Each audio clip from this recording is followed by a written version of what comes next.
ನಮಸ್ಕಾರ ಜನತಾಧ್ವನಿ ವೀಕ್ಷಕರೇ.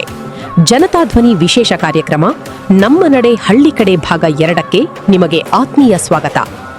ಇಂದು ನಾವು ರಕ್ಕಸಗಿ ಗ್ರಾಮ ಪಂಚಾಯಿತಿಯಲ್ಲಿ 2025-26ನೇ ಸಾಲಿನ 15ನೇ ಹಣಕಾಸು ಯೋಜನೆಯಡಿ ಕಾಮಗಾರಿಗಳಿಗೆ ವೆಚ್ಚ ಮಾಡಿರುವ ಬಿಲ್ಗಳನ್ನು ಇಲಾಖೆಯ ವೆಬ್ಸೈಟ್ ಮೂಲಕ ಪರಿಶೀಲಿಸಿದಾಗ ಕಂಡುಬಂದ ಗಂಭೀರ ನ್ಯೂನತೆಗಳ ಕುರಿತು ಮಾಹಿತಿ ನೀಡಲಿದ್ದೇವೆ. ಗ್ರಾಮ ಪಂಚಾಯಿತಿಯಲ್ಲಿ ಅಭಿವೃದ್ಧಿ ಅಧಿಕಾರಿಗಳಾಗಿ ಶ್ರೀಮತಿ ಶೋಭಾ ನಾಯಕ ಹಾಗೂ ಶ್ರೀ ಎಸ್.ಪಿ. ನಂಜನಮಠ ಕಾರ್ಯನಿರ್ವಹಿಸಿರುವ ಅವಧಿಯಲ್ಲಿ ಈ ವ್ಯವಹಾರಗಳು ನಡೆದಿರುವುದು ದಾಖಲೆಗಳಿಂದ ಕಂಡುಬರುತ್ತಿದೆ. ಇದೀಗ ಒಟ್ಟು 36 ಆರೋಪಗಳ ಪ್ರಮುಖ ವಿವರಣೆಗಳನ್ನು ನೋಡೋಣ. ಆರೋಪ ಸಂಖ್ಯೆ 1. ಬೇವಿನಮಟ್ಟಿ ಗ್ರಾಮದ ಸಾರ್ವಜನಿಕ ಸ್ಥಳಗಳಲ್ಲಿ ಆಸನ ವ್ಯವಸ್ಥೆಗಾಗಿ 95,000 ರೂಪಾಯಿ ಮೀಸಲಿಡಲಾಗಿತ್ತು.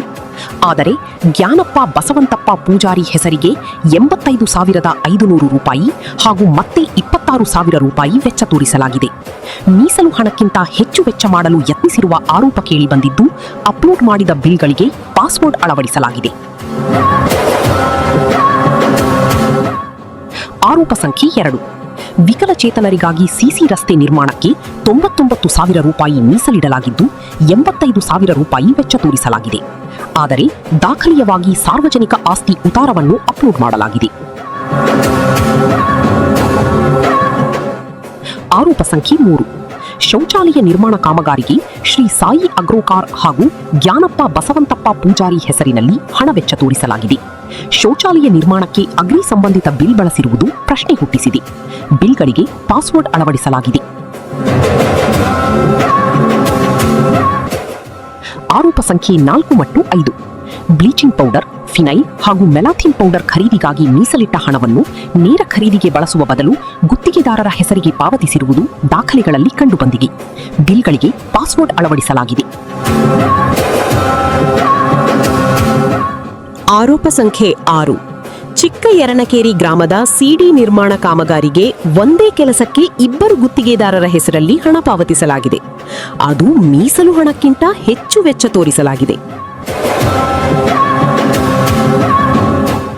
ಆರೋಪ ಸಂಖ್ಯೆ 7 ಮತ್ತು 8. ವಿದ್ಯುತ್ ದೀಪ ಅಳವಡಿಕೆ ಕಾಮಗಾರಿಗಳಲ್ಲಿ ಬ್ಯಾಂಕ್ ಪಾಸ್ಬುಕ್ ಪ್ರತಿಗಳನ್ನು ದಾಖಲೆಯಾಗಿ ಅಪ್ಲೋಡ್ ಮಾಡಲಾಗಿದೆ. ಹಲವೆಡೆ ಅಂಗಡಿ ಬಿಲ್ ಬದಲು ಬೇರೆ ದಾಖಲೆಗಳನ್ನು ಸೇರಿಸಿರುವುದು ಕಂಡುಬಂದಿದೆ. ಆರೋಪ ಸಂಖ್ಯೆ 9 ಮತ್ತು 10. ಚರಂಡಿ ಸ್ವಚ್ಛತೆ ಕಾಮಗಾರಿಗಳಿಗೆ 2 ಗುತ್ತಿಗೆದಾರರ ಹೆಸರಲ್ಲಿ ಹಣ ಪಾವತಿಸಲಾಗಿದೆ.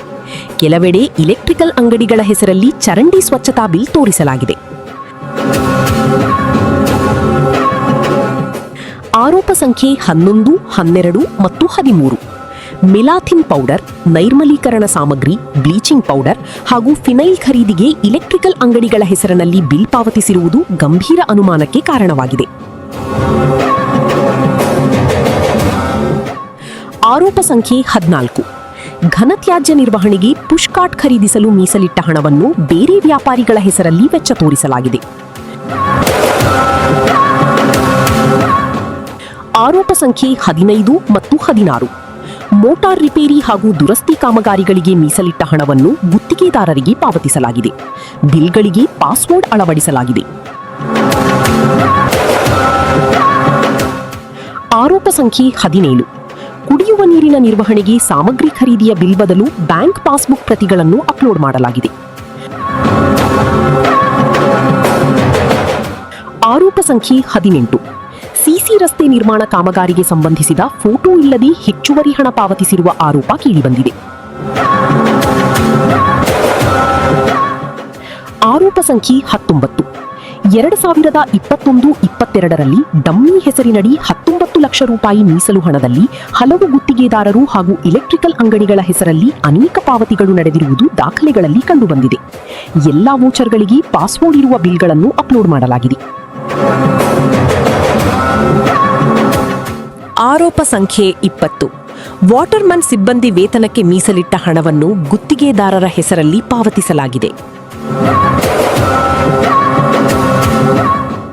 ಆರೋಪ ಸಂಖ್ಯೆ 21ರಿಂದ 24ರವರೆಗೆ ಶುದ್ಧ ಕುಡಿಯುವ ನೀರಿನ ಘಟಕ ರಿಪೇರಿ, ಬೋರ್ವೆಲ್ ಮೋಟಾರ್ ಖರೀದಿ ಹಾಗೂ ನಿರ್ವಹಣೆಗೆ ಮೀಸಲಿಟ್ಟ ಹಣವನ್ನು ಗುತ್ತಿಗೆ ಗುತ್ತಿಗೆದಾರರ ಹೆಸರಲ್ಲಿ ಪಾವತಿಸಿರುವುದು ಕಂಡುಬಂದಿದೆ. ಆರೋಪ ಸಂಖ್ಯೆ 25.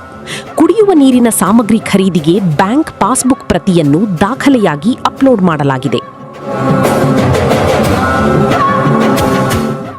ಆರೋಪ ಸಂಖ್ಯೆ 26 ಮತ್ತು 27.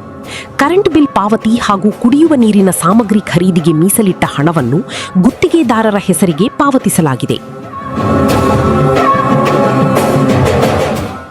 ಆರೋಪ ಸಂಖ್ಯೆ 28.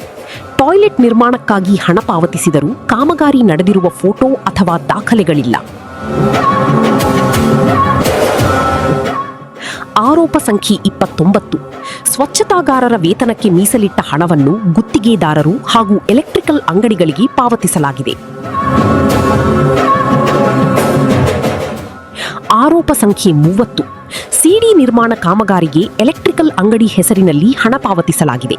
ಸಂಬಂಧಪಟ್ಟ ದಾಖಲೆಗಳು ಅಪ್ಲೋಡ್ ಮಾಡಿಲ್ಲ. ಆರೋಪ ಸಂಖ್ಯೆ 31 ಮತ್ತು 32. ರಸ್ತೆ ನಿರ್ಮಾಣ ಹಾಗೂ ಚರಂಡಿ ಸ್ವಚ್ಛತೆ ಕಾಮಗಾರಿಗಳಿಗೆ ಸಾರ್ವಜನಿಕ ಆಸ್ತಿ ಉತ್ತಾರ ಹಾಗೂ ಇಬ್ಬರಿಗೆ ಒಂದೇ ಕಾಮಗಾರಿಗೆ ಹಣ ಪಾವತಿಸಿರುವ ಆರೋಪ ಕೇಳಿಬಂದಿದೆ.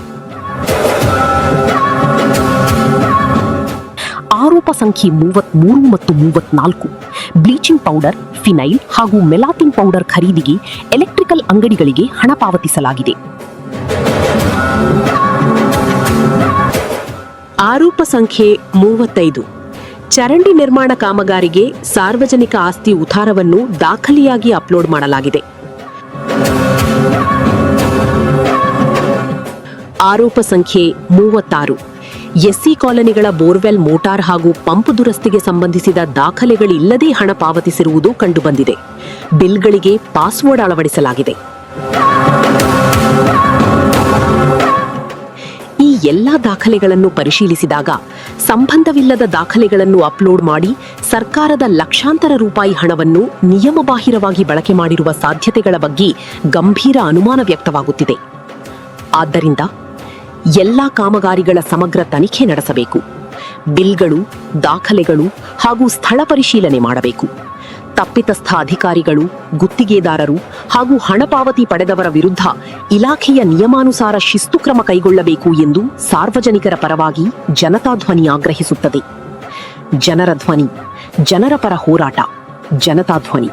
ಮತ್ತೆ ಸಿಗೋಣ ಮತ್ತೊಂದು ಗ್ರಾಮ ಪಂಚಾಯಿತಿಯೊಂದಿಗೆ. ನಮಸ್ಕಾರ.